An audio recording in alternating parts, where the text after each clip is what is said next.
করলেন? I am sorry, I am extremely sorry. আমার সব কয়টা ফুল আপনি নষ্ট করে দিলেন, এখন আমি কি করব? আচ্ছা ঠিক আছে, আমি তুলে দিচ্ছি, এক্ষুনি তুলে দিচ্ছি। এভাবে কেউ হাঁটে? একটু ঠিক মতো হাঁটতে পারে না? এই, আপনাদের মন কোথায় থাকে? মন তো মনের সাথে মিশে গেছে। এই নাও তোমার ফুল। এই নষ্ট ফুলগুলো দেখেন আমি কি করব? সব কটা ফুল নষ্ট করে দিছে, এখন আমি ফুল কোথায় পাবো? এই, তুমি কি সিরিয়াসলি কান্না করছো নাকি? কান্না করো না।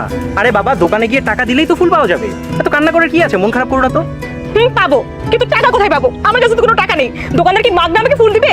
আচ্ছা, তোমার টাকার সমস্যা তো, তোমার যে কটা ফুল নষ্ট হয়েছে আমি তোমাকে টাকা দিয়ে দিচ্ছি, নাও ধরো।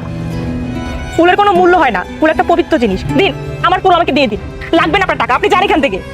মানে আমি না বুঝতে পারলাম, ফুল নষ্ট হয়ে গেল বলে তুমি কান্না করলে, এখন আবার ভাঙা ফুলই নিয়ে যেতে চাচ্ছ। মানে আমাকে কি একটু কাহিনীটা বুঝিয়ে বলবে?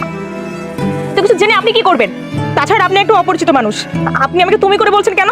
আমি তোমাকে তুমি করে বলতেছি কারণ তুমি আমার বয়সে ছোট, আর তুমি তো দেখছি অনেক কান্না করতে পারো। একটা কাজ করো, তোমার চোখের পানি একটু মাটিতে ছড়িয়ে দাও।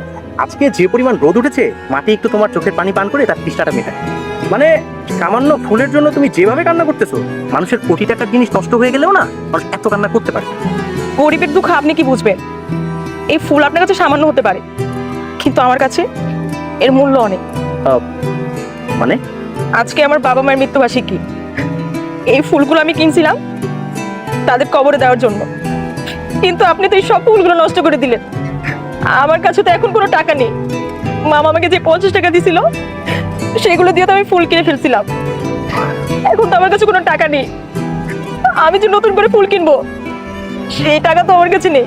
তুমি যদি কিছু মনে না করো, আমি তোমাকে ফুল কিনে দিই না? মানে তোমার ফুলগুলো তো নষ্ট হয়ে গেছে, এটার জন্য তো আমিই দায়ী।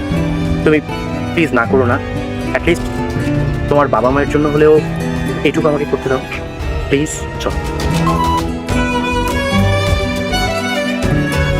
এসো।